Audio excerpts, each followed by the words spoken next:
Este es un video que me pidieron un montón, y a pesar de que para mí la diferencia entre ficción y no ficción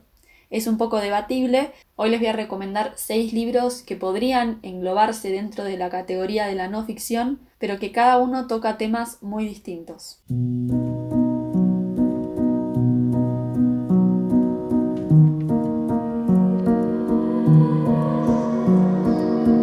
Arranco con Barthes, o Barthes. El libro es Fragmentos de un discurso amoroso. Podríamos decir que se trata de un experimento literario en donde Barthes se dedica a definir en el formato de un glosario, casi de un diccionario o una enciclopedia, distintos términos relacionados al terreno del amor, a las relaciones de pareja.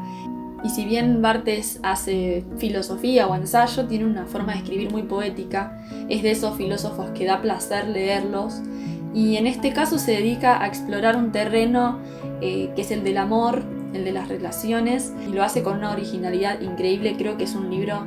espectacular y que definitivamente en esto del terreno de la no ficción es uno de los primeros que recomendaría. El informante.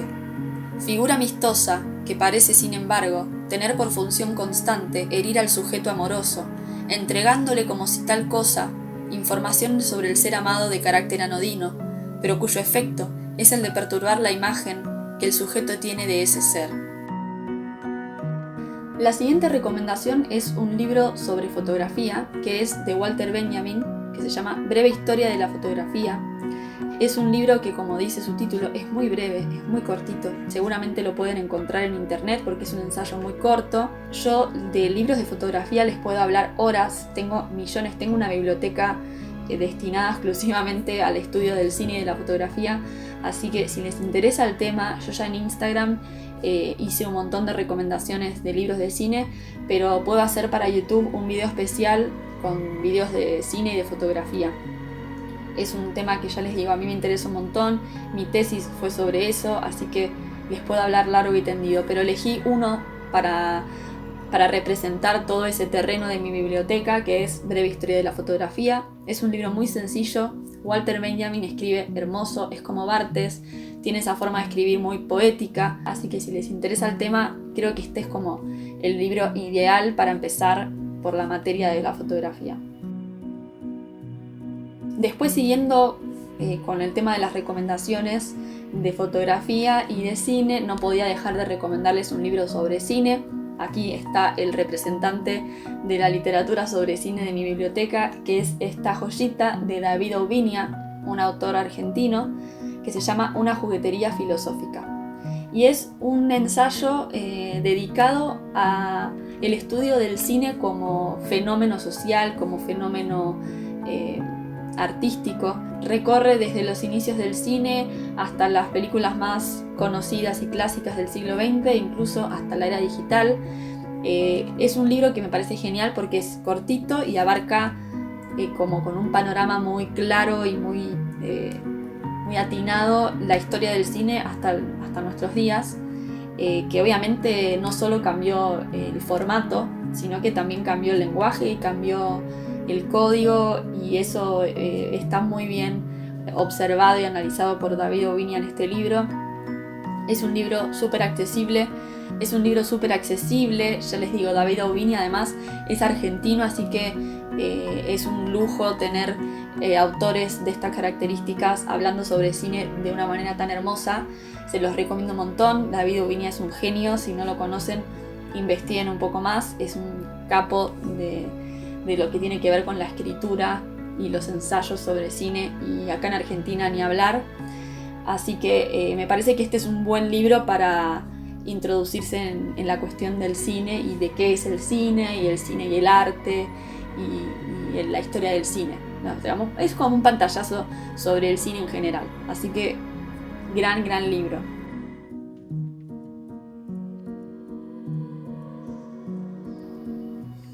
Un libro que les recomiendo un montón es Eichmann en Jerusalén, de Hannah Arendt.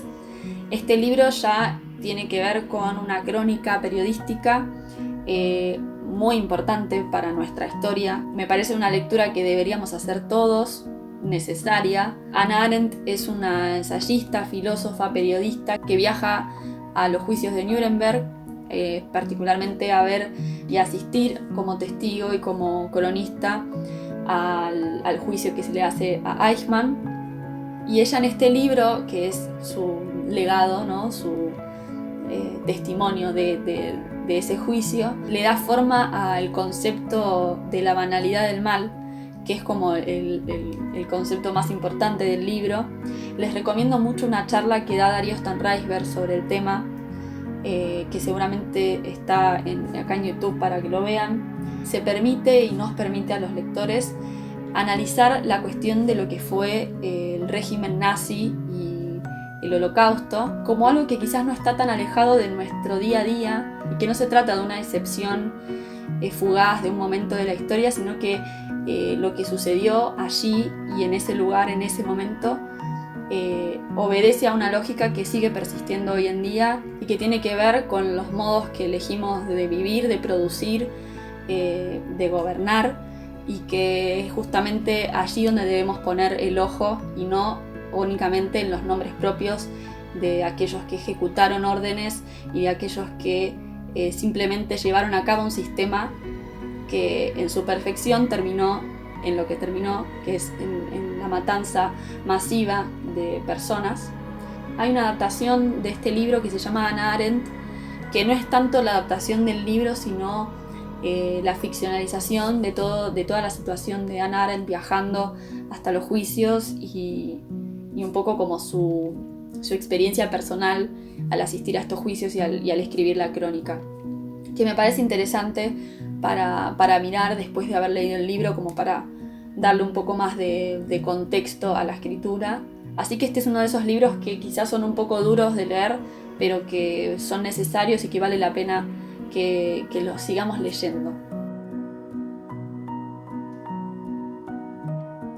Después, siguiendo con este tipo de libros que proponen una mirada un poco más lateral sobre episodios históricos, les recomiendo La filosofía en una época del terror, de Borradori, que es una autora que se sienta junto con dos filósofos que son Habermas y Derrida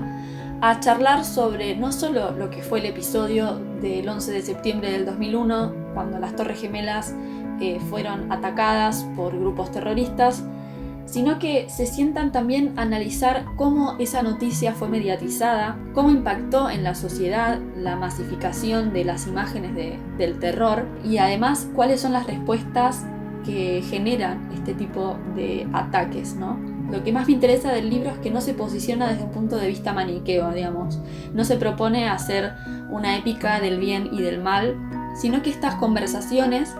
que son por separado, la primera parte es con Habermas y la segunda es con Derrida, sino que la autora intenta indagar cuáles son las causas de estos enfrentamientos y cuáles son los aspectos que hacen que sea tan difícil de resolver.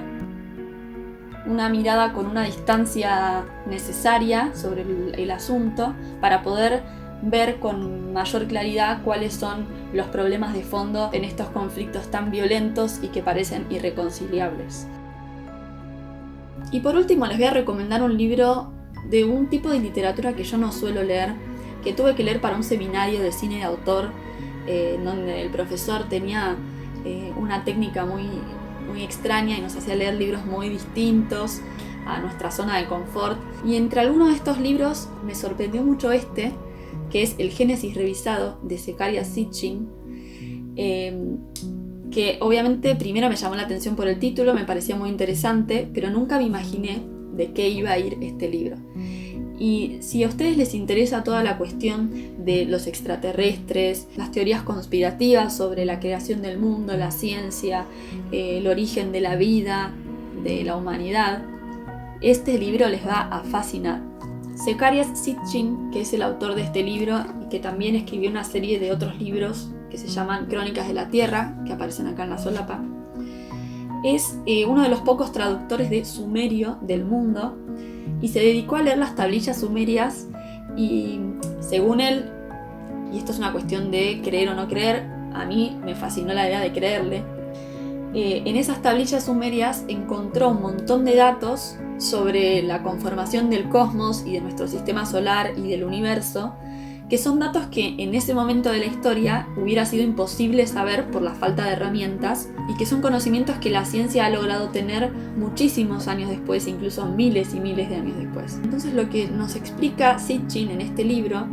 que está escrito como si fuera un ensayo científico, tiene un montón de información dura, digamos, tiene cuadros, gráficos, planillas, números, incluso cuadros o testimonios de valor antropológico, y eso es un poco también lo que lo hace tan creíble al relato de Sitchin. Y en este libro postula una teoría sobre el origen de la humanidad que es muy interesante, y es que el ser humano fue creado como un experimento probeta de una civilización que pertenece a otro planeta, un planeta que pasa con su órbita cerca de la Tierra cada 10.000 millones de años o algo así. Lo que dice Sitchin es que en este planeta vivía una civilización, o probablemente sigue viviendo una civilización que se llama los Anunnaki, y que en uno de esos momentos de la historia del cosmos en el que el planeta de los Anunnaki y la Tierra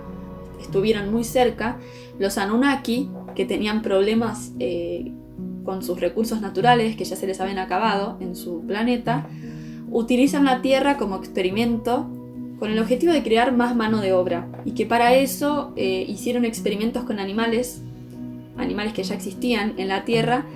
y de esos experimentos surgió el ser humano como error del experimento.